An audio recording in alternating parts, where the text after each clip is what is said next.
It's very much something where you've experienced enough of those of I'll be happy when, that you recognize that the next when probably isn't going to do it.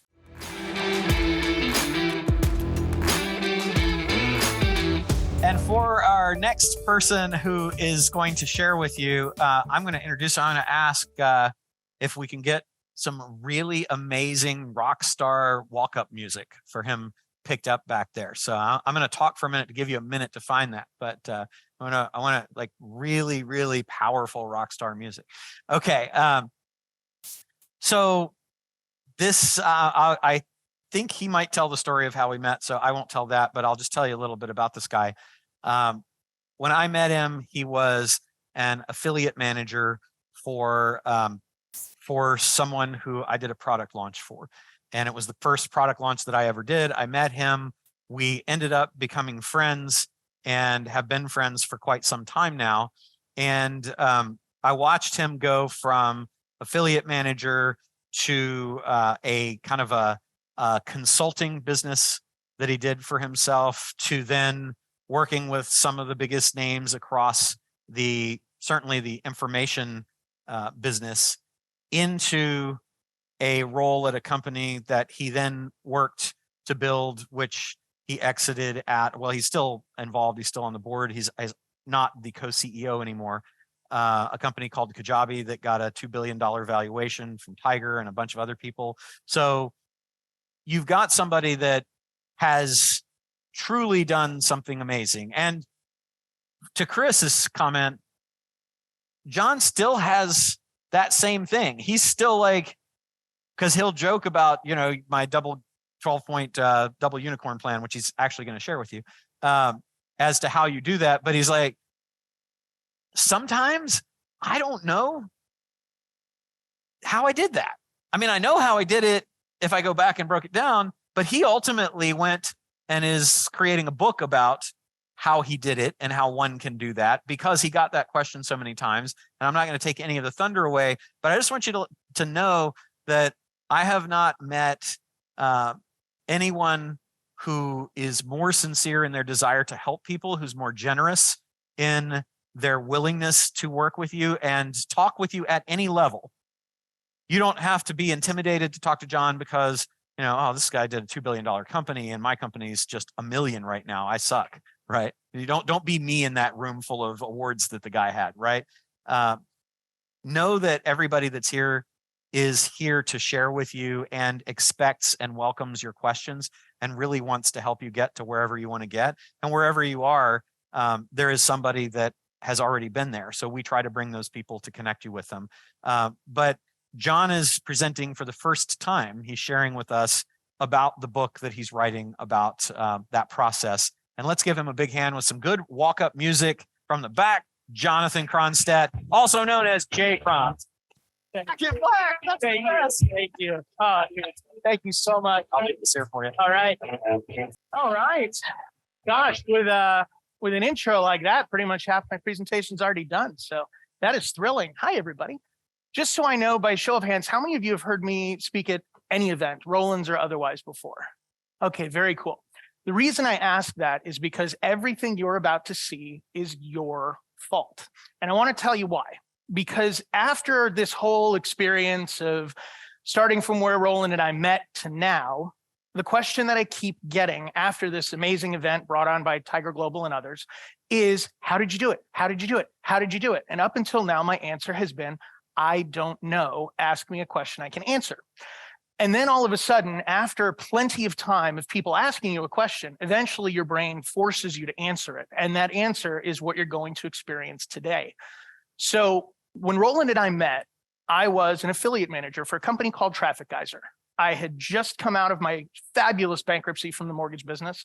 It was a spectacular downfall. I was the exact cartoon character. If you've seen the movie The Big Short, the guys in Florida, that was me, except I was probably a little worse, according to my wife.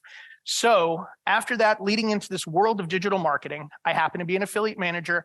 I get an email from a gentleman who says, hey, I'm thinking about promoting a product launch. Would you help me? I'm like, yeah, of course, sure. So we go through this product launch and we're doing really, really well. It was called Main Street Marketing Machines. It was put on in conjunction with a guy named Andy Jenkins. And we see this leaderboard in the office and this MMS ink just keeps going up and up and up and up the leaderboard. I'm the affiliate manager. So everyone's like, who is MMS? I'm like, I have no idea, but they're doing really well. So we then have the live event. Roland Frasier walks in, graciously walks up to me, and at a live event with 1,000 or so people, a lot of people asking to meet me, Roland walks up like, hi, I'm Roland Frasier. I'm like, hi, JCron, great to meet you. And I go on to whatever I have to do. And then he's like, oh, BR Frasier. And I'm like, MMS. And I'm like, oh my God, you're MMS. He's like, yeah, that's me. It's great to finally meet you. This was really fun. My wife and I were over in Europe. We got stranded due to the volcanic eruption. Our flights got canceled. So I just did this product launch thing in my hotel room just to see how it went. And I was like, wait a second. So you got a laptop, you're stranded in a hotel room. You've never done this before. And you just trounced a whole bunch of names that I have been catering to for the last year, desperately hoping they would promote this thing. And you just shot the lights out. He goes, yeah, it was really fun. I was like, okay, this is a guy I'm going to pay attention to. He goes, next time you do this, I'd really like to do it on purpose. Like, let's make it a thing. I was like, okay, yeah, sure, buddy, let's go. So 6 months later, Main Street Marketing Machines 2 rolls around and Roland says, I'm going to go after that. I watched him sell more as an affiliate just from his promotion than most companies make in product launches in their entirety. He blows everybody out of the water by an insurmountable margin. And afterwards, something happened that completely shocked me. Now, I've been a part of hundreds of millions of dollars of product launches. This actually has never, ever happened. He reached out to me after the launch was over, which was my first area of concern because we were done. I was worried that something went wrong. And he says, hey, I wanted to say thank you. I about fell out of my chair. He then invites me to the Grand Del Mar, now the Fairmont Del Mar, and takes my wife and I out to Addison, the Michelin star restaurant in San Diego, puts us up for the night in the hotel. And to this day, he is the only affiliate partner that has ever said thank you in any tangible fashion after a launch. So what I can tell you after having known Roland for 12 years, you will find that the longer you are around him, you can't help but suck up what he is talking about, what he is presenting on, what he is doing in his business life. And the longer you're around, the better it's going to be. And that holds true back then. It's held true the entire time, and it certainly holds true now. So I'm very excited to dive into what I lovingly call my 7-point, almost never fail, double unicorn strategy, the $1 billion bullseye. Now, the reason I titled it that is because every time someone would ask me, how did you do it? I would respond with, well, I don't know. It's not like I have my 7-point, never fail, double unicorn strategy. Now I think I have it, almost. And we're going to dive into that today. So the question I want to start with is why? Why are we here? Why is Roland putting on this event? Why are you all here looking to improve either your existing businesses, acquiring other businesses, doing a roll-up, exiting? Why are we doing this? The answer is simple. It starts with purpose. Purpose is why we are here in every category. And you're going to find that where this sits foundationally is both meant to be instructive, it's meant to be multiplicative, but it's also meant to give you some foundational principles that for me, I have held on to in a season that for the last 18 months has been really, really confusing. So before we get into the $1 billion bullseye, let me tell you what life has been like after the $1 billion bullseye. You see, the Harvard Business Review wrote an article, and it said, as the title, congratulations, you've sold your company. Now be prepared for depression. Not exactly the title that you would think. However, I can tell you that it is actually more accurate than you can possibly fathom. So let's talk a little bit about the journey of Kajabi that I participated in and how we got to today. So I joined Kajabi approximately 6.5 years ago as partner and president. Company was founded by Kenny Reeder 6 years prior to that. I joined and we were at about $6 million in ARR and about 25 team members. Now, ARR, for those of you that don't know SaaS, annual recurring revenue, essentially point in time, forward-looking, $6 million company. Now, I had known Kenny since the founding of the company. They actually hired me as a consultant for 6 months, fired me to work with Frank Kern because he was shinier, took me to a coffee shop, said, hey, small company, we got to reallocate the resources. I said, that's fine. Let's stay close. We're great friends. So we continued hanging out. They hired me back 2 years later as VP of Business Development. I quit 2 weeks after they hired me back at the same coffee shop because I got the offer to be CEO of Digital Marketer. We were even after that because they fired me. Then I quit. Slate was clean. We stayed friends. On goes my career. Had the chance to work with Digital Marketer, had the chance to work with Success Magazine, had the chance to do a whole lot of fun things, all the while renting an office from Kajabi. When Success Magazine said the job is only available in Dallas, I said, I'm not moving. They said, okay, sorry. I'm sitting in the office on Monday morning. Kenny walks in. How was your weekend? I got to figure out what I'm going to do. I'm not moving to Dallas. He said, well, we should probably talk because it's easier than moving your shit out of the office. So we end up coming to an agreement of where we believe the company can go. We end up coming to a very CFE style agreement of what my role would look like and how I would participate in the cap table. And we got really busy. So we took that 6 million in ARR and 25 employees. And over the next 6 years, we built it to north of 100 million in ARR, 400 team members, a beautiful 55,000 square foot office space next to the Irvine Spectrum. That is a wonderful exhibit of never used office furniture that our team will no longer ever come back to. We went into COVID with 80 employees. We exited at over 400. It's been a wild season. And during that season, it was bootstrapped and profitable to first private equity experience with our partners at Spectrum Equity, to second private equity experience in 2021, led by Tiger Global with 4 other firms. And we ended up at a $2 billion valuation, raising $550 million. It's been wild.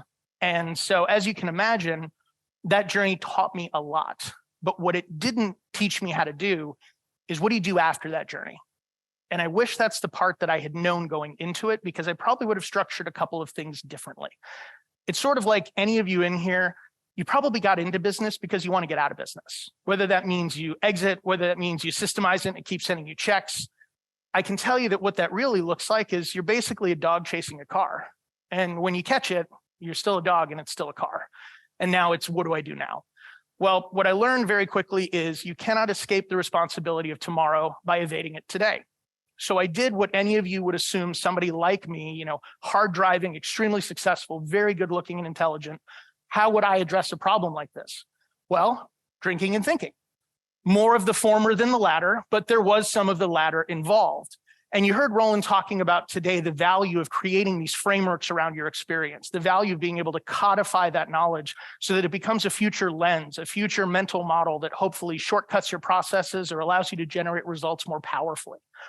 I would love to tell you that that immediately came to me, but it really didn't. It literally was speaking at this event multiple times, having people ask me being frustrated that I didn't have an answer, me sitting at home, me drinking some more. And all of a sudden, it then, I don't even know when it happened, but it all happened at once. It wasn't like, okay, I'm going to start with this model and something's going to come up and then iterate. Literally all at once, beamed into my brain. This is how it showed up. And so this is the way that I'm going to roll with it.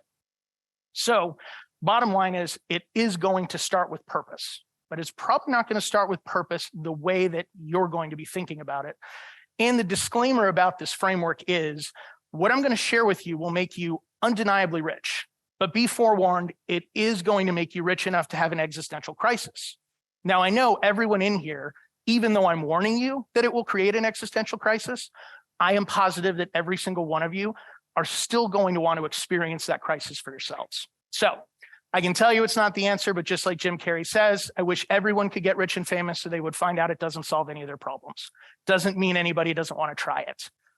So let's talk about scoring darts. So the way that I think about business is, in a dart game, if I was able to make my target larger than anybody else's, I'm always going to win. If I can make my target bigger and easier to hit, I'm going to beat anyone I come up with. So I really started thinking about how Kajabi, a company that literally popularized an entire industry that when it was started barely existed, how did Kajabi continue to make the target large enough that even when we weren't throwing well, even when we didn't have the best darts, even when we weren't the most skilled, our target continued to get bigger and bigger and allow us to create outsized results. That's where this framework comes from. So as you're aiming at a larger target, the great news is you're going to find out that you're the one in control of the target. Now, here are some hard truths about you being in control of that target. Not all targets are created equal. All of the targets you have in your business, you're going to find some of them are really important. Some of them are massive needle movers. Some of them amplify profits. Some of them amplify attention, amplify audience. Some of them are just drudgery that really have nothing to do with anything. But the real question is, how do you figure that out? The unbalanced performance often isn't realized until you've already tried them. So when I look back on our experience, I placed way too much of a burden on people, on sales, and on marketing to support, supplement, or surrogate the real work. And for everybody in here, I promise you that the moment you realize how often you do this, it will not only inform you, but it will shock you. We as entrepreneurs love the things we enjoy working on, but it oftentimes prompts us to miss the areas that actually drive the real value and bring billion-dollar potential to a business. So for the business to change, the formula and the focus had to change. And that's where we started on this path for our billion-dollar bullseye. And these are 7 areas to relentlessly focus on in your business: purpose, profit, product. By the way, don't worry, please don't try and write all this down. You're going to get all the slides. Deanna has the link. Prestige, promotion, persuasion, and people. And the most controversial element of this is why people is the last of the P's that you're going to focus on in your business, but we'll get to that. So let's talk about purpose first.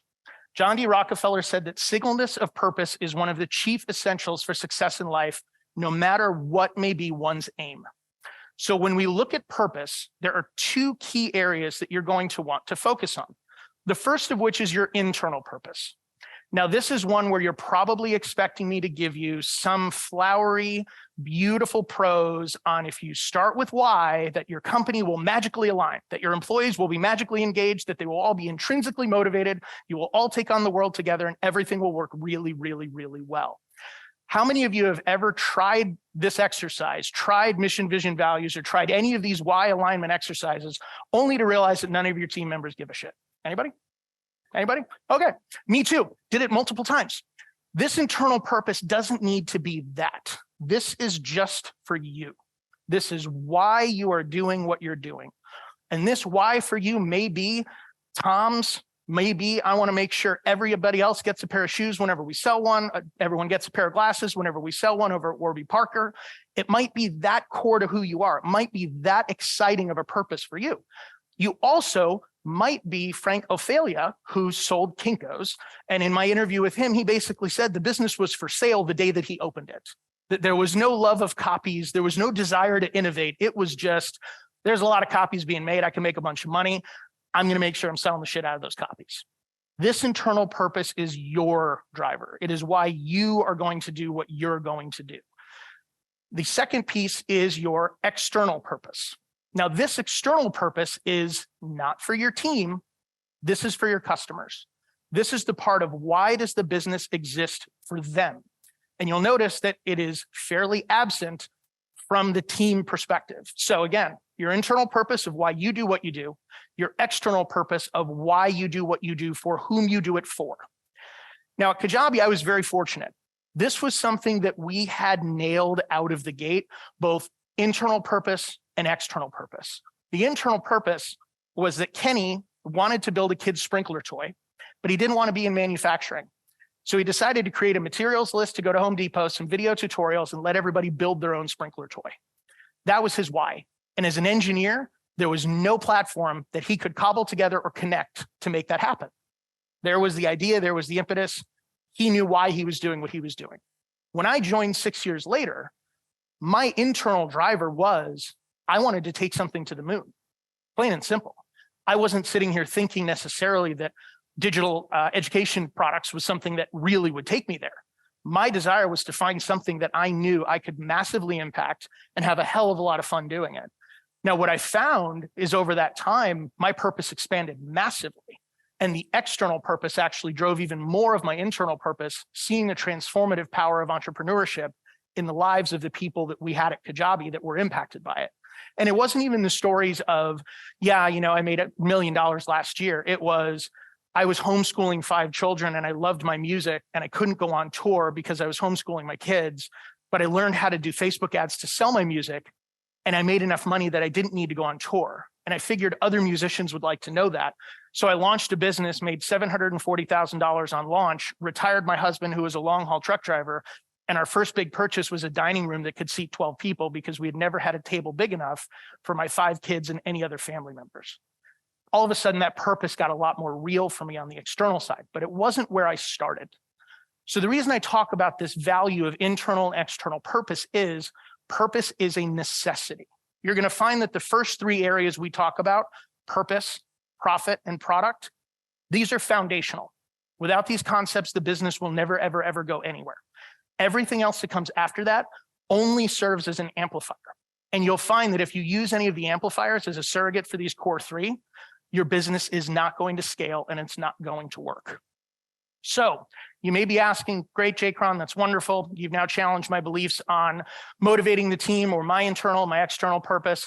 How do I build a company around these concepts? Where do I start to have this purpose become real? What's my first step? The first step is build in public.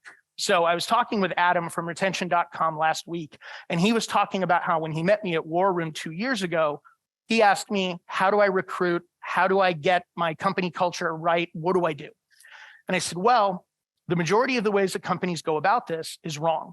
This push strategy of mission, vision, values, or why we do what we do, has one of 2 paths that always go poorly. Path number 1 is it's a top-down decision. The team doesn't care about it anyway, and they ignore it. And management doesn't understand why they're not excited. Option number 2 is you then build it internally, you co-create it, and now what you have is something that's so diluted based on every employee's buy-in to necessarily buy off on this, it's not effective and doesn't serve its purpose anymore. I don't think anybody in here knows of any company that doesn't have mission, vision, values, that doesn't have a why of some kind, but yet they're not successful. Building in public allows you to move it from a push strategy to a pull strategy.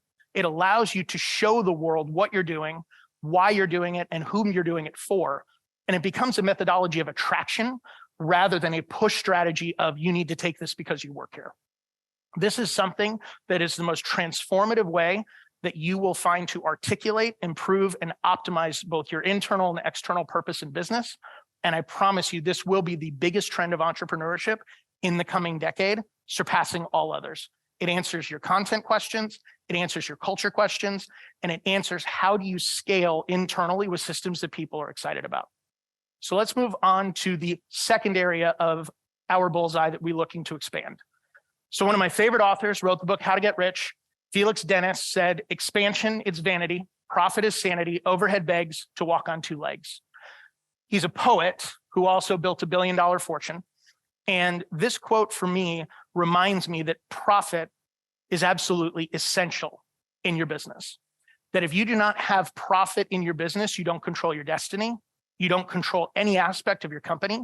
And we're now learning today, especially in technology, that there were people that had business models that were essentially, can I sell $100 bills for $20 because the financing is available? And the answer is yes, you can, as long as the financing is available. It's no longer available. So you're going to see a whole lot of these companies literally crash and burn that had bad economics to start with, and nobody should have given the money based on those economics to begin with. But we live and we learn. So the way that I would explain this is, if you know your numbers, you're going to know your business. If you have no numbers, you have no business. So let's talk about what we learned at Kajabi and how we handled this.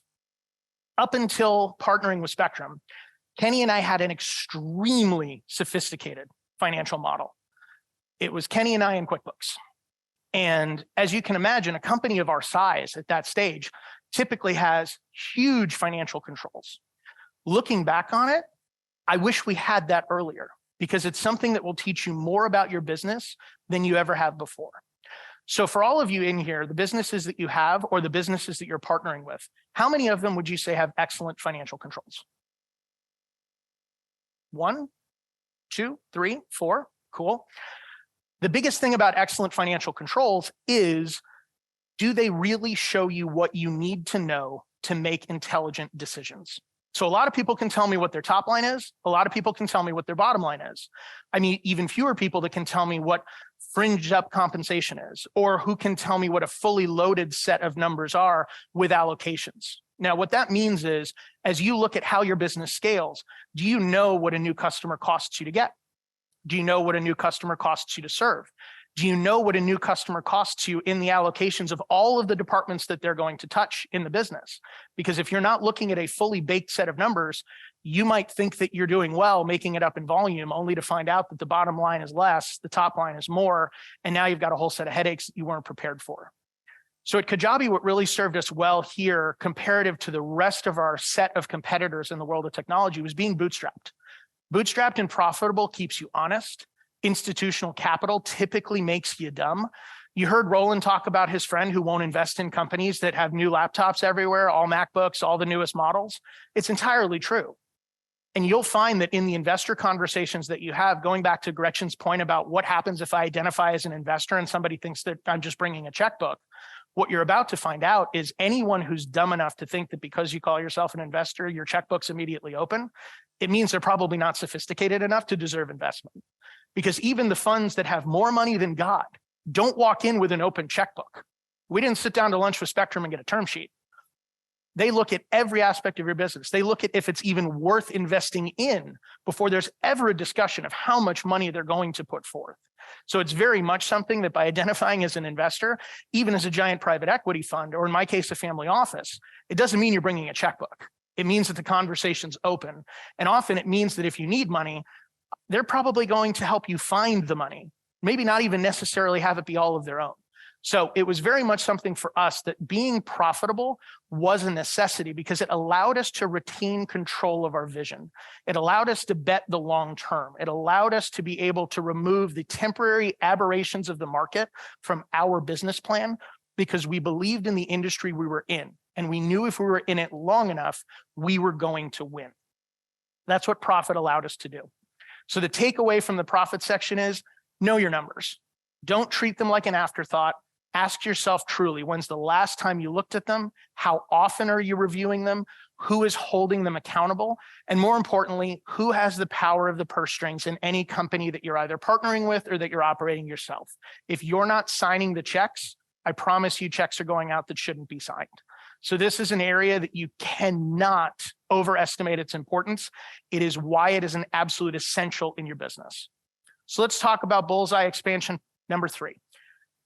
Brian Chesky, Airbnb, build something 1,000 people love, not something 1 million people kind of like. We're talking about product. This is definitely a lens on your business that is probably the one that most entrepreneurs avoid the most because nobody wants to hear that your baby's ugly or that your baby is poorly behaved or is causing trouble at school. This is the area that everyone will focus on anything imaginable to never, ever, ever look at this again. And that's why this is the single biggest lever that you can possibly find. This is the thing that everyone goes to every conference imaginable looking for the ultimate Facebook ad hack or the next sales funnel or the super cool whiz-bang AI connecting to the API that goes to machine learning that builds your business for you. Whatever it is that you're looking for, odds are it's because you don't want to look at the product with an objective set of eyes and ask if it really is doing what it is meant to do. And we're going to talk a little bit about this from the SaaS lens and the idea of product effectiveness. And we're going to talk about some individuals that have literally been the David to industry Goliaths and how they won with a purely product strategy.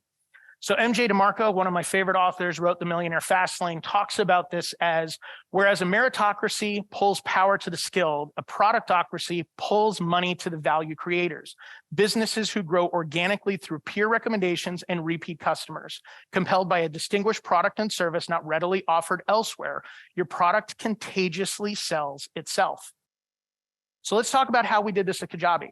Kajabi, we had a network effect that was so unbelievably spectacular, born out of how the company was originally launched and carried through how the company grew in its category. This was an area where, if you remember, Kajabi actually was coded over the course of a year with no customers, wasn't even publicly available.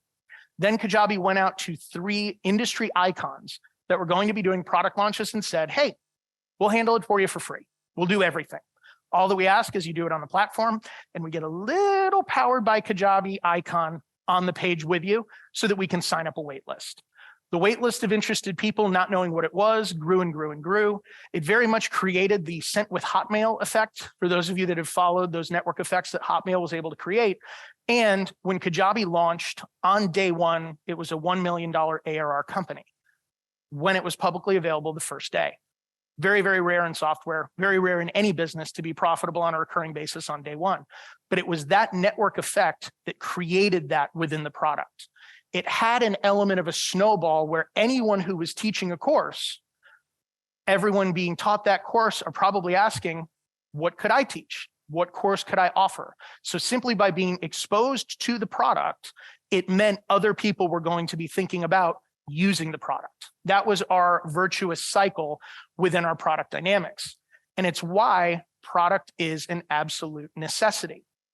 So let's talk about how powerful this can be when you look at it through the lens of what's called net dollar retention. How many of you have heard of Figma? Anyone? Okay, a couple of people. So Figma is a super cool design tool that essentially ate Adobe's lunch. And they ate Adobe's lunch so well that Adobe had no choice but to buy them for the biggest nosebleed multiple ever offered in one of the worst technology environments ever created. And they didn't do it because they're dumb. They did it because they understand basic math. So if you look at the way that Figma operated, they knew that with every dollar that they got in year one, it was worth $1.30 in year two, and it's worth $1.69 in year three. So you see something that compounds exponentially, and before you know it, Photoshop is irrelevant. So Adobe did what any company in their position would do. They bought them to go away. So what net dollar retention means is, what degree of confidence do you have in your business that the dollar you get today is worth $1 plus something tomorrow? The thought exercise for net dollar retention is, and it's normally something, again, that scares the shit out of a lot of people. If I told you tomorrow morning we are going to turn off all sales and marketing in your business, what happens to your business? Dies? Anybody else? Anybody have a better answer? Doesn't die? There you go. Stagnant, flat. You ask somebody what happens if I pull away your marketing and your sales, they freak out because it's like, well, that's my business. Well, no, it's your business today. But if you're hoping to hit something much, much bigger, it can't be your business because those areas are amplifiers. They're not essential. So let's talk about how we continue to expand our bullseye. This is Walt Disney. Do what you do so well that they will want to see it again and bring their friends. This is an area in the amplifier that is going to assist you in achieving with your product what you're hoping to achieve. And that is the area of prestige. How prestigious is your customer experience? So Maya Angelou said, I've learned that people will forget what you said, they'll forget what you did, but they will never forget how you made them feel. Now, the reason that that prestigious experience is so critical is in the early stages of your business, you are going to use prestige to supplement areas that are meant to be product-led. The reason you're going to do that is because product-led is expensive. It's hard. It's elegant. It can't be forced. It needs to be co-created with your user base. So the way that you're going to co-create that with your users in the beginning without sacrificing what the product needs to do is that prestigious customer experience. This for us at Kajabi was a gigantic unlock in our universe because as everyone in our industry was asking, how can we do less? How can we serve less? How can we be less hassled? We kept asking, how can we do more? How can we serve more? And how can we show up where nobody else is? So when everybody else was going to knowledge bases, we offered support tickets. When everybody else decided they probably should offer support tickets, we offered live chat. When everybody else started to offer live chat, we decided we're going to offer 24/7 live chat 365 days a year. At every single level, we asked, how can we make their choice of purchasing and partnering with Kajabi a prestigious experience, something that advances and excites their status, their momentum in their business? This was an amplifier that for us truly changed the game in the business in an industry that our success was based on the success of our users. And without that prestigious customer experience, we would not have been able to continue iterating on the product and rounding out those rough edges that always exist in products if we didn't have a prestigious customer experience for people to enjoy along the way. So the takeaway, what do I do next? It's pretty simple. I want you to experience the experience. So when's the last time any of you, for any companies you either are considering purchasing or own, actually experienced your own customer experience? Be honest. Yeah, nobody does it. I rarely did it either. But now I know how important it is, because now as a board member, I'm mystery shopping the company all of the time, mainly because all the problems I uncover are no longer my problems. But I now understand the value in what this is. Do you know that when Disney creates and audits an experience, it doesn't start at the ride. It doesn't even start at the line to the ride. It starts when you're pulling into the parking lot with the parking lot attendant. And if you even want to take it a step further, they even sit on the city boards in Anaheim and in Orlando to design the road and traffic flow that goes into the park. They audit every single touch point, even the touch points that you're not thinking of, that you're not noticing. And they're asking at every single touch point, does this enhance the experience? Does this add more prestige? Or is this a prestige detracting element and we need to work on it? This is an area that if you do this, the amount of, I guess I would call it compounding gains in your business that you will find cannot be overstated. So we're now outside of our first amplifier, prestige, and we're now going to move into the next one, promotion. So Steve Jobs said, master the topic, the message, and the delivery. And that is promotion. Promotion is going to be anything related to marketing, not sales. This is only the world of marketing. And what you're always going to be doing is promoting the promise. What is the promise of what you offer? What is the promise of the business that you acquire? And how well is it being promoted right now? Elon Musk talks about it, that brand is just a perception, and perception will match reality over time. So if you do this consistently enough, the world can't help but catch up with how your marketing is positioning your brand. So at Kajabi, where we really learned this was understanding what truly drove results in our business. So we tried multiple times to perfect the paid media scaling. We tried to perfect the sales process, but it wasn't until we unlocked two core areas that we watched our promotion completely take off. And those were areas about revenue and about recognition. So we created the Kajabi Hero program. And the Kajabi Hero program was designed to give people an opportunity to feel involved in something bigger than themselves. Online entrepreneurship is very lonely. Tremendous amount of screens, tremendous amount of time telling your family that you're actually doing something and they're like, whatever, nobody makes money online, it's a scam. It's definitely a weird world. The way that we show up for those people is with a hat, is with a t-shirt. Whenever they experience revenue in their business, we were sending them something in the mail, asking them to post about it. And it originally started with a t-shirt. It now has moved to a multifaceted, multi-tiered recognition program that follows people all the way into multiple seven figures of their business. It comes with different bespoke communities. It now has a full customized shipping box experience that opens up, creates a whole bunch of theater. It's super, super fun. It didn't start there, but conceptually, that's where it began.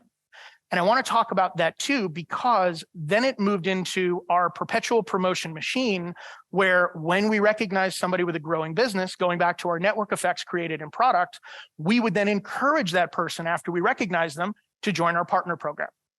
So congratulations, you're experiencing success. You're teaching people in the world via this platform. I bet all the people that are being taught through this platform would probably love to know what platform you use. Why don't you use this affiliate link? And we'd love to also send you some money. We watched this flywheel go faster and faster and faster and faster. The more partners that we got, the more heroes were created. The more heroes were created, the more partners we got. And it just keeps going to this very day. It is still the most effective organic channel we have. And it all stems from Napoleon Bonaparte. My life as a general changed when I realized men would die for a blue ribbon. If you are not incorporating recognition into your revenue strategies, I'm telling you, you're missing it. If you're not incorporating recognition into your employee culture, you're missing it. This is one of those unlocks that I cannot overstate. Now, the other one is a quote that I actually believe in so strongly enough, it's going to take 4 slides. So how many of you actually have the attention span to stick with me for 4 slides? Awesome. You'd be surprised. Some people are going to be honest, like, no, man, I'm out. So I see that guy right there. He's taking off, but he's recording. It's cool. So the way that this quote goes is it is from a very obscure book that when it used to be available, I believe Boardroom was charging $800 for it to get a hold of this book. Anyone know the book I'm talking about? Thank you. Breakthrough Advertising, Eugene Schwartz. So let's go ahead and let's do some reading, everybody. So let's get to the heart of the matter. The power, the force, the overwhelming urge to own that makes advertising work comes from the market itself and not the copy. Copy cannot create desire for a product. It can only take the hopes, dreams, fears, and desires that already exist in the hearts of millions of people and focus those already existing desires on a particular product. This is the copywriter's task, not to create the mass desire, but to channel it, to direct it. Actually, it would be impossible for anyone advertiser to spend enough money to actually create this mass desire. He can only exploit it, and he dies when he tries to run against it. So, how many of you understand what he just said? Awesome. Who wants to tell me what it means in real life? Raise your hand. You first. Stand up. See, you raised your hand is like a bit of a habit. That was really fast. All right, if I screw this up. See, I went too high because I was nervous. I went too low. So the liability behind you was less than the liability in front of you. No problem. Hi, Always everyone. mitigating risk. Hi, TC here. Basically, what he's trying to say is that the product is the most important thing. All the copywriter's job is to elevate what a product is. It identifies what the challenges and the issues that potential customers out there have and just highlights it and says, hey, I have a product here. It can fix it. Thank you. So what TC is talking about, and it's something that, again, going back to what I said in my own life of the areas in my business that I would regularly ignore and look for something to supplement or surrogate them, promotion was my crack. That was where I would always go. If the product wasn't doing exactly what I wanted, get a better campaign. If the product feature I wanted wasn't out yet, hype the shit out of what we have anyway. It was the area that I see almost every business owner focus on to the detriment of the business, because the belief is, well, if I just had the right marketing guy, or if I just got a better agency, or if I just fixed this onboarding or acquisition strategy, then I would win. But really what all of those are saying is my product's bad and I'm sad about it and I don't want to look at it and I don't want to improve it. So you keep going down this rabbit hole of, well, how do I market this thing better? And the reality of it is you can polish a turd, but it's still a turd. And this is an area that I see so many people get so lost in business and misallocate resources, misallocate team, and misallocate intelligence because they're unaware of what they're really avoiding by focusing in this area. So the take home for this is pretty simple. Use the Facebook ad library and browse your competition. This is something that is so effortless, so easy that every ad that is available and is being run, you can find it there. If you see the ad appearing more often over a consistent period of time, it's because you know it's working. And if you're not sure that it's working, it probably means they're a dumb competitor and you shouldn't follow what they're doing anyway. But this is really going to introduce you to the fact that you don't need to spend all of your cycles on the marketing of a thing if you have the right thing.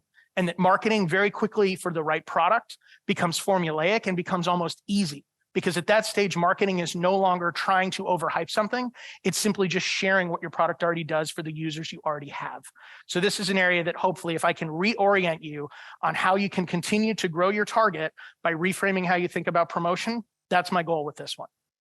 So let's continue growing our bullseye. If you want to make money, you got to help somebody else make money. And the way that we showcase that is persuasion. So persuasion is going to be the way that I talk about sales. Now, sales is something that most people confuse the worlds of marketing and sales. And the people that confuse them the most are the marketers and the salespeople, because normally all they want is it to be somebody else's fault. So when I think about sales, persuasion, again, is another amplifier. We've got our 3 core. We've now on our 3rd amplifier to the core of our business. The persuasion strategy is going to be something that is meant to pick up where marketing needs to leave off. It is not meant to do marketing's job. In addition, marketing is not meant to do sales' job unless that's your business. If marketing and sales are synonymous, as they were with Kajabi, we're going to talk about that. but understanding the clarity of the roles and what they need to be doing and how you're measuring it is going to be very important. So when you look at the framework I look at for the ultimate persuasion, it goes to Blair Warren. People will do anything for those who encourage their dreams, justify their failures, allay their fears, confirm their suspicions, and help them throw rocks at their enemies.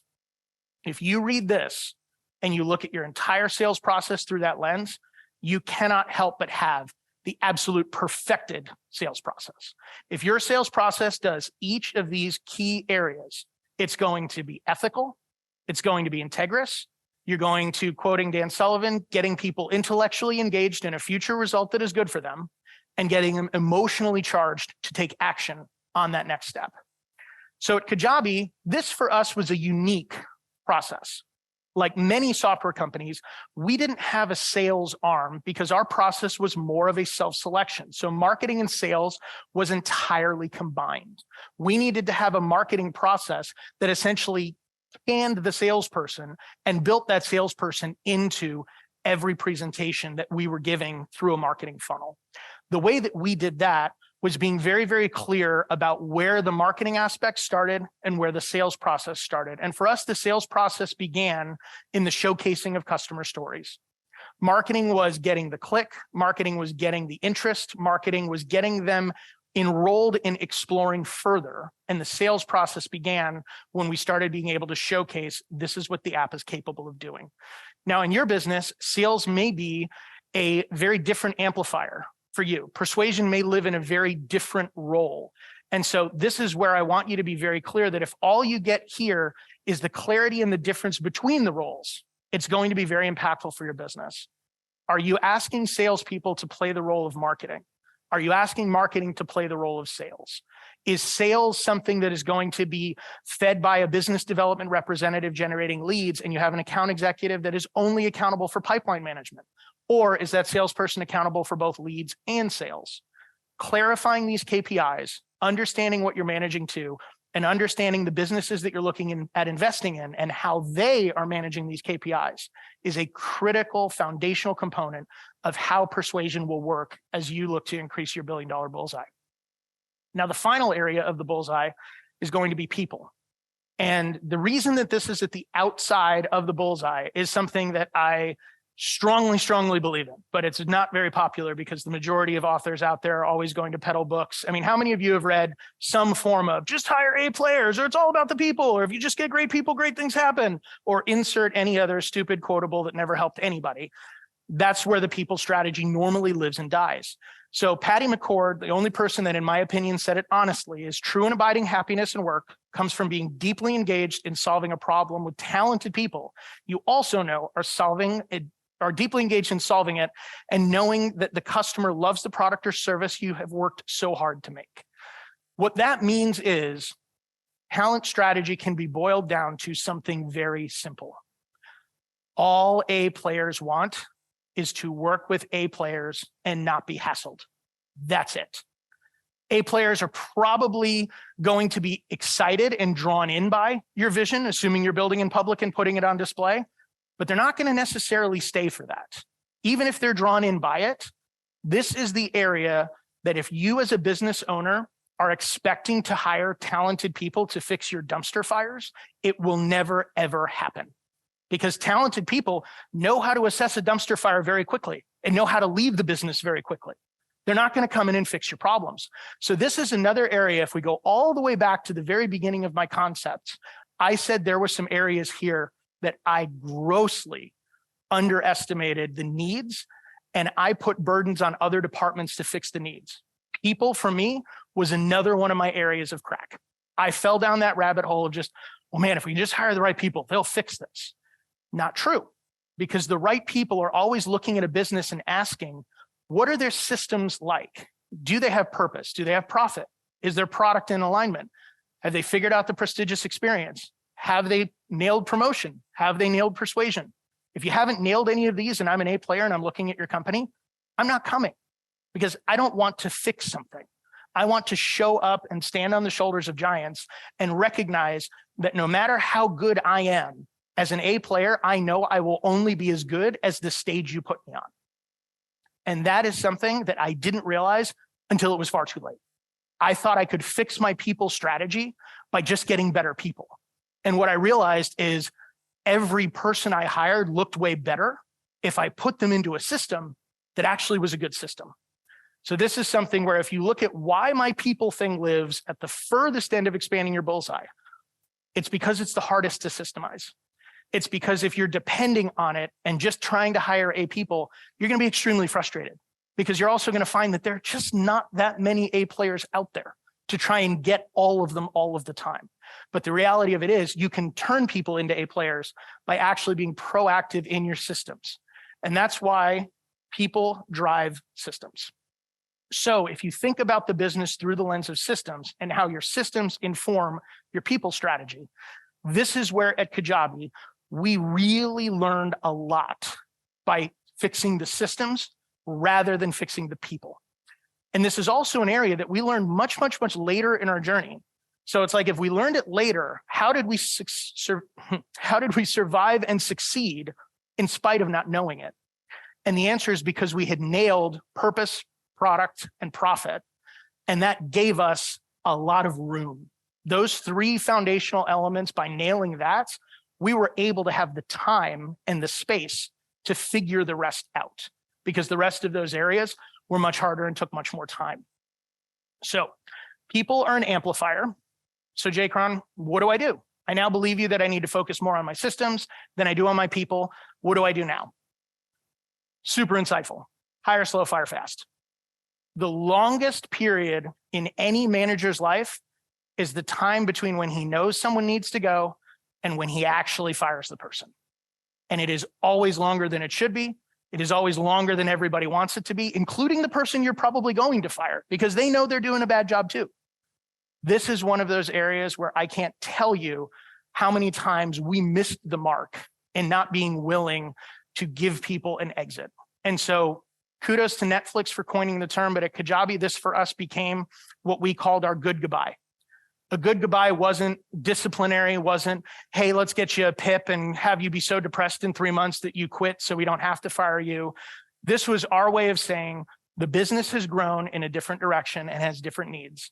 So we're going to give you a respectable send-off. We're going to provide you enough of a severance so that you're not afraid that you're not going to be able to eat, and we're going to wish you the best.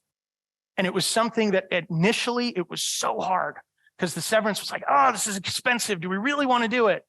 Only to then find out that equipping people to move into their next season was the cheapest force multiplier we could have ever purchased in the company. So it sounds a little bit counterintuitive, but man, was it a win for us. So as you've expanded your target, with a target like this, it's almost impossible not to hit your $1 billion bullseye. But I do have a piece of advice. You're going to plan this. You're going to dive into this world. You're going to experience success. You're going to stick close to Roland. You're going to acquire companies. Some are going to work. Some aren't. Some are going to succeed beyond your wildest expectations. And at some point, I promise you, if you want it badly enough and you pursue it hard enough, you are going to make enough that you're going to have an existential crisis. It's only a matter of time. And when you do, hopefully the internal purpose that you crafted brings you back to that true north and gives you an opportunity to spend 18 months trying to figure out how to finally create a framework that may finally be of value, that you may finally end up in a room like this and be able to talk your way through your imposter syndrome in front of an audience to find out how it all lands with everybody. So with that, I'll open it up for questions. Mr. Dustin. I'll just tell mine real quick. By all means. What does it mean to build in public? What do you So build in how public does that simply I don't know if you means, guys heard me said, what does it mean to build in public? You got to hold that microphone. by the way, hi everybody at home. This is what I Ow. see you guys. I'm glad you don't have this angle of me, but it's nice to see you guys. Building in public is very simple. Be transparent. Put it out there on all of your channels. And whatever you do, don't try and window dress it, because authenticity is very much a new currency. People want to know what you're doing right. They want to know what you're doing wrong. They want to know how they support you, how they can help you win. This was an area that we learned in Kajabi, that whenever the app would have a problem, it wasn't more than 30 minutes before our entire universe was pitchforks and torches in front of my house, ready to burn it down. And it was something that being willing to walk into that and to say, hey, this is why it happened. This is what we did. This is what we're doing in the future, but we're in this with you. being willing to build in public and engage in that way had so many follow-on benefits to the business, because all people want to know is that they're in business with people. If you're in business, it's not a question of if you'll screw up, it's a question of when. So everyone knows you're going to screw up, and they're not going to judge you on if you screwed up, they're going to judge you on how you handle it when you do. So this building in public thing is meant to be an amplifier of when it's going well. It's meant to be a pacifier when it's going wrong. And it's meant to be something that continues to build this community and this engagement around your purposes, both for you internally and your customers externally, that grows over time and becomes a very monetizable, very exciting, very directable asset of owned media. Can you think of anybody that's doing that right now that yeah, if you guys want to follow a fellow war roomer, fellow friend of Roland's, check out retention.com. Adam, Deanna, he was in War Room. Adam Robertson, starts with an R. Used to be Get Emails. I was just on his podcast. Look up retention.com. He is actually doing building in public so masterfully. And he's even, it's pretty amazing. He's even going to take it to the next level, because right now where build in public lives is it's primarily LinkedIn and Twitter. You know, hey, let me give you the snippets of today, or let me give you the weekly update. Adam is actually going to be doing a video show live of elements of the company as he's going through it. And for those of you that don't know, one of the most unbelievable e-commerce scale ups, I believe they're currently at 10 million ARR with a goal of going to 100 million ARR and beyond. It is a very exciting story to watch. And it's a guy that, just like myself, 10-year overnight success. Nobody cared about the first 10 years, but they're real excited to watch right now. But he would be one that I would say perfect example of building in public and doing so masterfully. Adam Robinson, retention.com. Yep. I knew I was close. Who here was looking for them? There you go. Okay, here you go. There you go. Wow, even with your offhand. Yeah, right. You know? Yeah, hi, Ryan Coburn. Hi, Ryan. Just question on the hire slow, fire fast. So we've got and this is a real world example that I'm dealing with right now. I've got a consultant who's got some serious talent, but is now kind of slowly trending downward in the, and how he's doing. When you said you don't put them on a PI, on a PIP plan, you just, when you see that downward trend, do you just let them go? Or do you coach them to find their rhythm, their greatness, and then fire them later if they don't succeed? Well, so my first question would be, when did the delivery of said talent begin to degrade? Because it certainly sounds like it's been going on long enough for you to be like, well, what do I do with them now? Yeah, we started to see it about a year ago. Okay, so dear God, way too long. Yeah. The moment that you see somebody not hitting, your goal is to coach them up or coach them out as quickly as possible. And the reason that I talk about hire slow and fire fast is not just from the pithy encapsulation of hire slowly and fire quickly.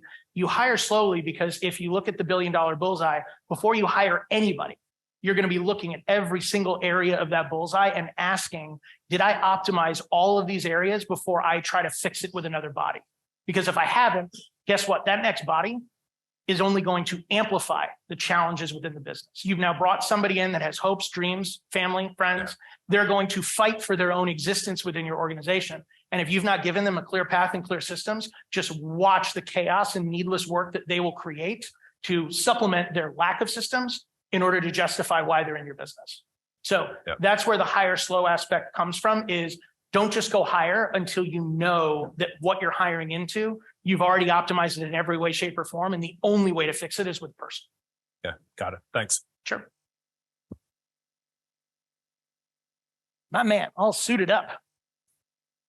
Hey, everybody, Jerome Myers. So I'm going to take it to a place where I'm really interested, because I find...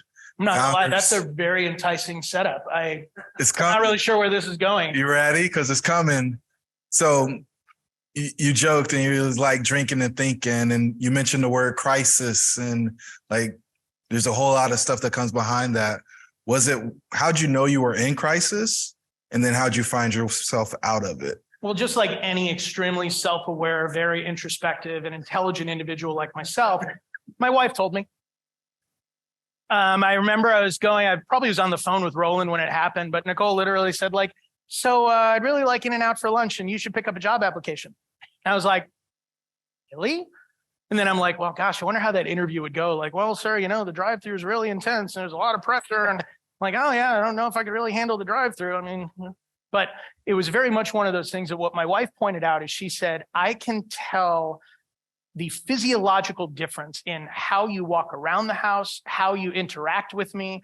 I can tell when you have had a business stimulating conversation that day for your brain and the days that you haven't. Because the days that you have, that's the guy I married. That's like, hey, bang, bang, super fun. And the other days you're like sad panda moping around, like either trying to find another watch to buy or trying to make up some home project to fix that you're going to hire out for anyway, because you can't do any of the shit. That was basically it. So that was the indicator. The indicator was like, oh, I'm not me anymore. And I didn't feel like me for a while, but I also thought I was hiding it a lot better than I was. So how'd you get out and was it worth it? How did I get out of feeling that way? Yeah. I'll let you know when I do. So for me, and going back to the imposter syndrome thing, like you were talking about, what does it mean if I present myself as an investor? How many of you, if you had taken a company through 2 private equity rounds, gotten a $2 billion valuation, and had been unemployed on sabbatical for the last 18 months, just buying things that you always thought would be fun to buy, how many of you would believe that that lifestyle would probably answer your imposter syndrome? Yeah. Okay, good. The rest of you are really smart because it doesn't. Totally doesn't. It's called the Dunning-Kruger effect. And what the Dunning-Kruger effect basically says is that the better that you are at whatever you do, or the more that you know about what you do, the less likely you are to ever assume that you have value or know what you're doing. So the people that are entirely cocksure confident probably don't know it at all. And the people that are like, oh, I don't really know if I should write a book. I don't know if I have any frameworks. I don't want to have another lunch with Roland where he asks me what I've done. And the answer is nothing. So I will definitely let you know when I'm out of it. But what I will tell you has brought me back to it is that purpose. Because I got into Kajabi because I wanted something that I could take to the moon and achieve the financial goals that I had set for myself, because I didn't come from a family that had any money. I grew up in the northwest suburbs of Chicago, very, very middle-class family. I mean, where I grew up, an S-Class Mercedes was a spaceship. When I moved out here, I found out it was a Newport Beach Honda Accord. Like, I didn't have that. So I was like, I got to get that. And I went after it with everything I had. But what happened over that time is the greater joy came from watching entrepreneurs get empowered with superpowers that our software platform would give them. And that's what drove me. So when you finally arrive at a point where the hedonic adaptation has taken place, that you know that you've experienced enough levels of, well, when I can get the Breitling, I'll be happy. Well, but really what I wanted was the Rolex, and then I'll be happy. Well, actually what I really wanted was an AP, and then I'll be happy. And then, actually the Patek was really what I was going for. By the way, these references mean nothing to any of you, and that's okay. But it's very much something where you've experienced enough of those of I'll be happy when, that you recognize that the next when probably isn't going to do it. So for me, the next iteration of my journey is trying to figure out how to mine my experiences for what would be valuable for others, trying to codify it into a framework, and trying to find a way to give it back to everybody in a way that's exciting for me, in a way that's exciting for them, because I like business. I don't have any hobbies. Like, if everyone's like, well, do you golf? I'd be like, I'd be the asshole by 9th hole trying to sell everyone shit, because I'm like, I can't believe people do this. So that for me is the next iteration of my journey. And it pretty much is just sort of starting. Because, everybody told me after you sell your company, like, oh, take a year off. Worst advice for me ever. Like, if you have hobbies, take a year off and explore them. For me, my wife even told me, she's like, yeah, there's about 2 weeks after the exit where I was wondering if you were going to become this doting, dedicated father and, whatever. And then she's like, oh, no, you're still you. So, find a businessy thing. So that's the journey. Sorry, it's not a bit more clear or succinct. Well, I just thought you were further along in the process. It's good though. I'm glad you did, because that's what I'm presenting today. Yeah. Ta-da. The authenticity though, like we're laughing, but I mean, it's terrifying. Well, it's also one of those things that no one will ever talk to you about it, because the reason is, and rightfully so, no one feels bad for you. Like, yeah, great, John, it's a problem. I don't feel bad for you. Still, kind of a dick. Like, no one ever is like, oh, I'm so sorry, you can't find yourself right now. Like, it's just not the way that goes. And it's the reason why nobody talks about it, because it makes you sound tone deaf. And let me be clear, it's not a problem. It's an exploration. It's a season. It's something that I get to lean into with a lot of messy, uncomfortable stuff internally and figure out. But it is most definitely not a problem in the way that problems are truly defined. So I don't want to mischaracterize it as that. It's not that. Who's next? And you did deliver. You said I didn't know where you were taking me, and you were right. While we're getting that over to the next person, one thing that is nice about what you guys are focused on is that there isn't an end. That the event of an exit is not the end of what you're doing, because you ideally are doing multiple things. And so the engine that you're creating that creates deal flow for you will provide you with companies that you will not be on the org chart for. Hopefully you will get amazing partners like John came into Kajabi, or you will find great operators. But in my hope for you is that you aren't the operator, or you are the operator in that business, but you have other businesses as well. And therefore you'll always have a continuity of purpose if what you enjoy is doing this. Because I love business also.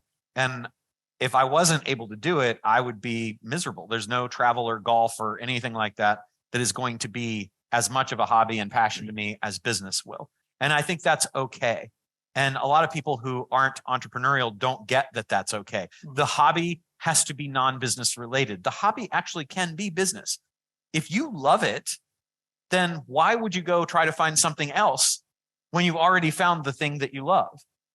The thing that I have witnessed time and time again with John and at, in the place that I live, is that the people who have exited lose their purpose, and they are told, because that's what they sell you, that you need to take time off and, find yourself and do all those things. But that isn't fulfilling.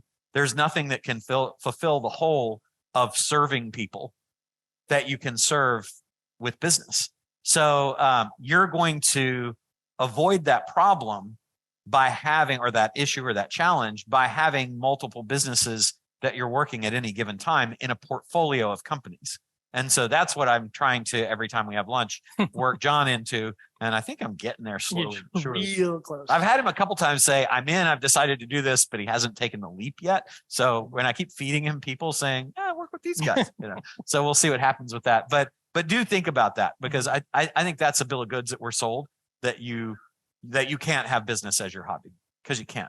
Yeah, right. No, and it's very much one of those things. I've watched Roland embody that since I've known him, because even back when I met Roland, he was not on an org chart. So Roland has experienced exits, but he's not exited. And that's a very different distinction. By continuing to have a portfolio of things that you love, things that you enjoy working on, is definitely what I'm hoping to create in the near future, as soon as I tell Roland I'm willing to. And I won't do that in front of all you guys, because I won't let it be right. And it won't come from continuing to be involved in the business after you exited. I'd love if you would share with them what we talked about, because after he left as the CEO, he went to the business, but weren't really welcome. No. It's so what you'll find is when you exit a business and then move to a board position, there's actually a very technical term for it, and it's called entrepreneurial purgatory. So what you end up with is a guy that gets to point, that gets to cheerlead, that gets to dance and shine, and nothing happens. So you end up in a situation where you have people that used to report to you, you have areas that you used to control, and now all you can do is influence. So it is very much something where it used to be, do this, how did it go, next do this. And now it's, do this, great call out JCron, and I have 3 months of frustration until the next opportunity to bring it up again and see if it actually happened or see if it got slotted somewhere else. So no doubt about it, that aspect of losing the ability to impact the machine probably has amplified my angst. Yeah. Hey guys. Hello. Okay. Farouk Shrafir from Puerto Rico. And my question, there's a awesome presentation, by the way. So much ahas. Thank you. Thank you. Well, like I said in the beginning, it was all everyone's fault. Everyone kept asking me. I didn't have a good answer.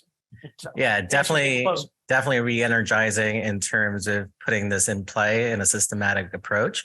There's a gap in it for me, and I'm looking at this as an ascension. Kind of, you have your core, you have your amplifiers, and where is the retention piece? Can you speak a little bit more about that? Because you go through promotion, persuasion, get them on board.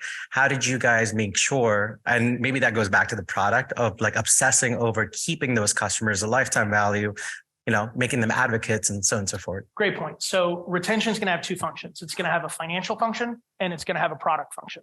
So the financial function is going to be where it shows up in your P&L and how it looks as the business scales over time. That's going to live in that product bucket of, do I have recurring revenue to match my recurring expenses? And am I keeping that recurring revenue long enough to potentially invest in acquisition costs or expenses outside of that to get that revenue stream? So it'll live partially in partially in profit, then it's going to live partially in product. So the product element is going to be, how am I ensuring that this product is delivering on the promise and keeping those people around? Again, amplified by prestige, because you might have a product that has an amazing promise, but the iteration today delivers on half of it.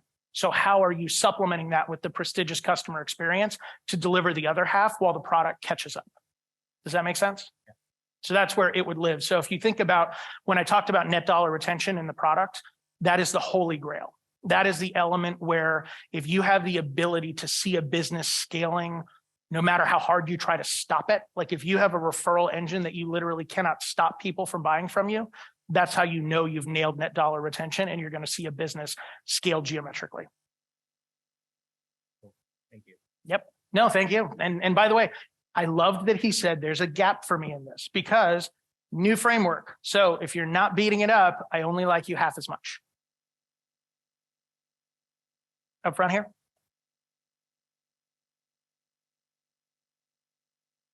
Great presentation. Thanks for the value you're sharing. My question is, tell us who you are first. Demetrius Walker. I'm a real estate developer, and I kind of like been trained to, if I'm going to sell, like, let's just say a property, I already know what the next play is going to be, which is normally a bigger play. So my question for you is, when you guys exited, did you have like an amount, a dollar amount that you said you were not going to sell until it reaches this point? And then my second question is your team. You spent time building a team and structuring your team. Was there anyone in your team that was not going to stay in the business, that you're going to take it to the next venture that you're building? Great questions. So let's talk about the inflection points of raising capital and how to make that decision. So first inflection point with Spectrum Equity was two things. Number one, it was called the tacos and tequila test. And number two, it was not born out of a financial need, but an intellectual capital need. We realized that the business was growing beyond proficiencies that Kenny and I had or had experienced. And we wanted to look at a group of people that already had experienced it and could help us understand, what does it look like going from bootstrapped, profitable, excited about what we're doing, but now all of a sudden it's global, the industry is changing in ways we hadn't anticipated. How do we build for that? So we decided that we wanted smarter people around us at that moment. And that's where the tacos and tequila test comes in. So we had so much inbound interest of banks asking us to take money that we came up with this idea that we would meet with them. However, if we wouldn't have tacos and tequila with this group, even if we didn't do business together, like literally, hey guys, it's Friday, no plans, tacos and tequila. If the answer wasn't yes, we're out. And that test literally killed 4 groups that were desperate to give us term sheets, but it was just like, man, I don't want to finish this lunch, much less have another one. So the inflection point for Spectrum Equity was intellectual capital, and did they fit the values of our organization? And the most unique moment there, which is unheard of in private equity, is we were doing a user summit and we had already told them no. And they showed up, bought tickets, which of course, anyone who buys tickets rather than begging you for free tickets, already a winner in my book. But they showed up, bought a ticket, and in the lobby just shot us a selfie, just like, hey guys, hanging out with your users. And I was like, oh my gosh, these guys actually care. Like, they came down to our event. That's amazing. So that was how we selected them. Then the second inflection point was motivated very differently. Tiger Global was basically reached out one day, said, hey, we'd like to have a call. They're Tiger Global, so we're going to take the call and hop on the phone with them. And they proceed to give us a presentation that Bain had designed, because for those of you that don't know, Tiger Global, very disruptive force in the finance world, pretty much outsourced all of their diligence to Bain. The only company I'm aware of that was managing $130 billion with 13 full-time employees, which is unheard of. But they presented us averaging an acquisition a week, I think, at that time, like at high volume. With 13 people. Yeah. So they put this Bain deck in front of us and we hung up and we're like, these guys know our business better than we do. How did they find out all of this stuff? So when they came calling, it was more the industry was changing. It wasn't our needs. It was more the industry needs. So at that point, Hotmart had acquired Teachable. Thinkific had just gone public on Uncle Jim's Stock Shack. What's the exchange in Canada? We're going to go with Uncle Jim's Stock Shack. Like so Thinkific goes public in Canada on an extremely venerable and respected exchange, whatever it's called. And we were asking, okay, two big competitors, two major shifts in their model, two indications of where they're going to want to go. By the way, if any of you are Canadian, I'm sorry, I didn't mean anything by it. And then we asked, how do we make sure that this doesn't become the Braintree to our Stripe? And what I mean by the Braintree to our Stripe is, for those of you that haven't watched the story, Braintree was first in this developer-led processing world. Braintree was eating the world. Braintree raised a little bit of money, and then I think eBay bought them and then spun them back out. Stripe raised a gajillion dollars and then proceeded to eat Braintree and everybody's lunch. So there is an element in technology, especially, that as you're looking at the way industries are operating and evolving, if you want to play a bigger game, you can't afford to not pay attention to how the game is being played. If your goal is to just simply stay small and continue to get better, you can pretty much ignore the vast majority of what's going on in your industry because your goal is just to get better. In our case, we wanted to make sure that when the book is written about how digital education products were democratized globally, we are the subject of it, not a footnote of it. So that's what prompted the second raise. Now, the third question, which you didn't ask, but you're probably wondering, is if we were that excited about it, why are Kenny and I now not operating and only on the board? Because clearly I still love the shit out of that company. The reason is because in July of 21, right after we had completed the raise with Tiger, Kenny's wife had battled breast cancer 5 years prior. That was supposed to be everything's fine. Cancer came back.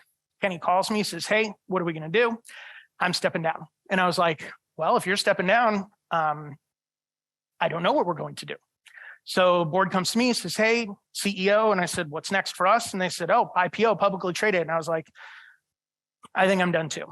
And it was a moment of self-reflection for me that I still stand by today, that Kenny was my best friend. And getting to build a company with him, it was sort of like, I didn't know what the company would look like after that.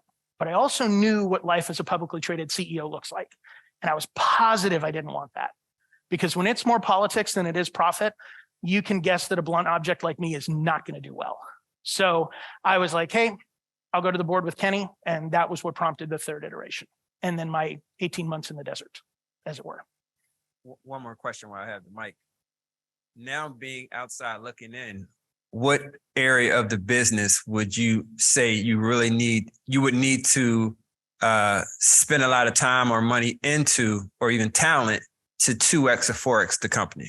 Great question. So what he asked is, of all the areas of the business, what do I believe now from the outside looking in, would I be resourcing differently, focusing effort on? It would definitely be product. That I think that today, and largely brought on by what institutional capital does to businesses, which I have a lot of stories about that, it's very much something where the product vision oftentimes has a forcing function placed on it that isn't beneficial. And that forcing function is, how do we find these giant magical unlocks?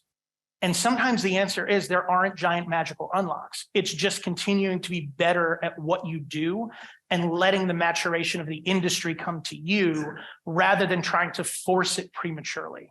So why is pets.com the biggest flame out ever of the .com crash of the 2000s, but Chewy.com is the largest e-commerce acquisition in the history of e-com? Timing. Same business, same product, same delivery, same everything, just timing.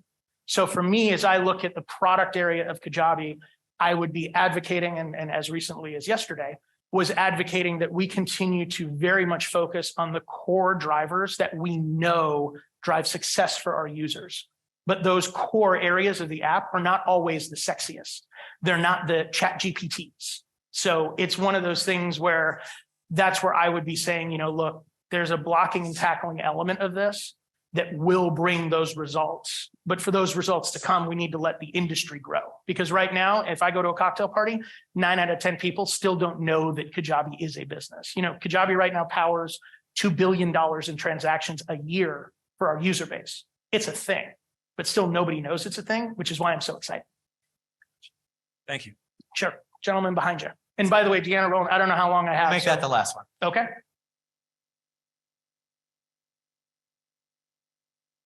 Great presentation. My name is X, and I'm a strategy guy. And you said take a dig, so I'm gonna be so bold. I want you to know when you said that, by the way, I immediately went to like X, don't give it to you. So like I was hoping you were gonna give me an intro like that, but I think there may be an 8th P.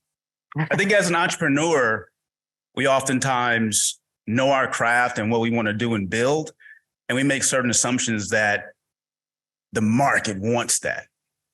And if you're going to be product driven, or it's an essential thing, understanding your customer seems like one of the core things to obsess on. Because how do you build a great product if you're not obsessed with your customer? Or even with the prestige and giving an unforgettable experience, do you really know your customer and the experience they're after, or what they really want? And I think the accessibility of the model, having a P that really focuses on that, the patron or the prospect or the purchaser, becomes the conduit to being able to build that better product and to have that prestigious experience and to do those other amplifying Ps. It's almost embedded, and you spoke about it, of not tracing like the unlock, but really understanding your customer. But I think for the everyday entrepreneur, the obsession with your customer, not assuming you know, becomes one of those like blueprint things that allow you to take this to the next level. I very much appreciate the feedback. So let me ask you a question. Yeah. If you don't know your customer and you don't know your market, are you able to execute on any of the Ps? No, you won't. The explicit kind of saying, and this probably is in the book, so it's a bullet point of like, dude, No, it's a good point. if you don't focus on the P, P, a foundational element of leading into this, you better know this. So I very much appreciate it. Yeah. Thank you very much, Mr. X. Let's give John a big hand. Thank you so much. Thanks, everybody. Oh, are there anything online? Say again. Okay, we'll go. What is your acquisition criteria? Wow. Okay. Put me on the spot. Software as a service, bootstrapped and profitable with product market fit and a desire to scale to at least 9 figures in revenue. So I have one of those. They're profitable. They made $10 last year on $100,000 of total sales. ARR is $18,000. Would that fit? I'm more than happy to put it into diligence, but it doesn't sound like it's going to happen. Yeah. So we're still working. It's a work in process. This Thank you for your acquisition patience. criteria. Thanks, everybody.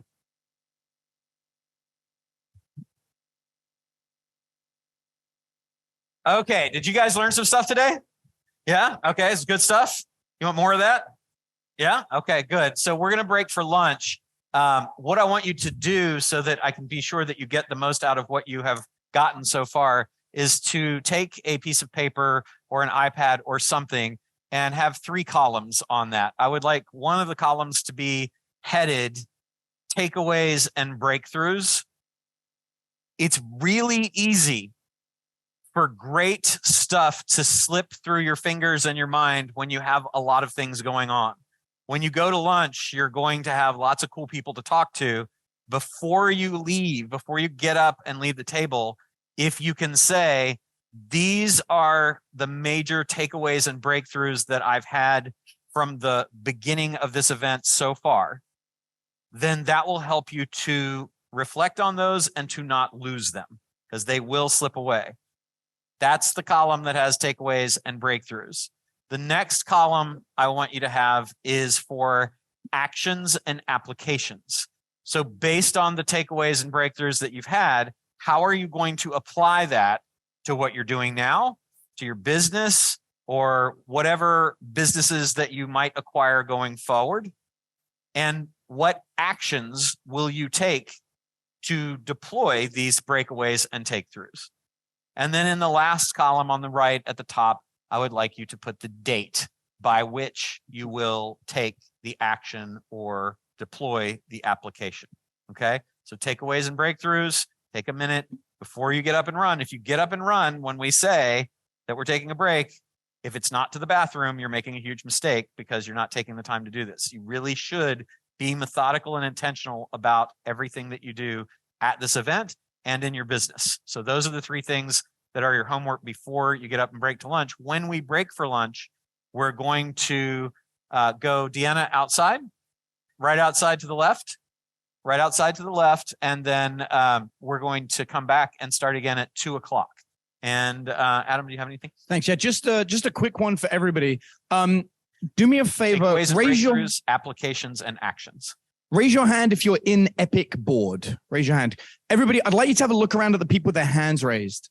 These are the people that are in deals with us. Like, we're actively doing deals. If you did not raise your hand, I'm going to highly recommend that you go to lunch with at least one person in Epic Board where you can talk about the actual deals they're doing. Because for some of you, this is only a 2-day event. But for the people in Epic Board, we're going to stay behind and we're going to have our own company meetings. And we're going to talk about where those deals are, what steps they have to do to move forward. And I think this is going to be a really valuable opportunity for you. Guys in Epic Board, I didn't check in with you on this first. I just want to check. Are you guys okay with that? Let me just hear that. Perfect. So everybody, make sure you sit down with at least somebody in Epic Board. So about half of them are okay with talking to you guys. That's what I heard. So. Everyone that isn't, we know who you are. Cool. All right, guys. Sound good? Let's hear it for Roland Frasier and everybody. And here. everybody. Yeah. Thank you.